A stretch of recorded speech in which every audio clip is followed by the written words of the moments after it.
এখন দেশে একটা অরাজকতা বিরাজ করছে। শিল্পী সত্তা, যারা শিল্প নিয়ে আছে এবং যারা গান বাজনা করে এবং যাদের মধ্যে একটা বিশেষ চেতনা রয়েছে বিশ্ব ব্রহ্মাণ্ডকে নিয়ে, তারা কেন জানি আজকে এখানকার পরিবেশ পরিস্থিতিতে সবাই কেমন যেন একটু উদ্বিগ্ন হয়ে পড়েছে।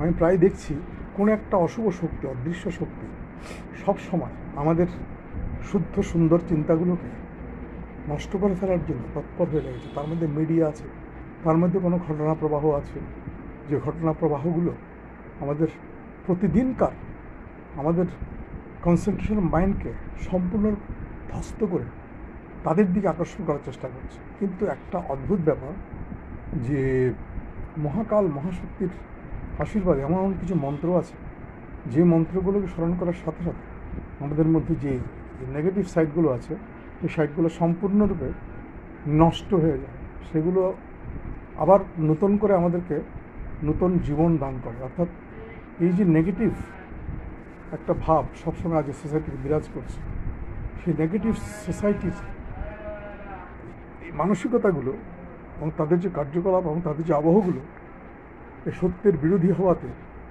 সত্য লিপ্সু লোকেরা আজকে প্রচণ্ড বাধার সম্মুখীন হচ্ছে।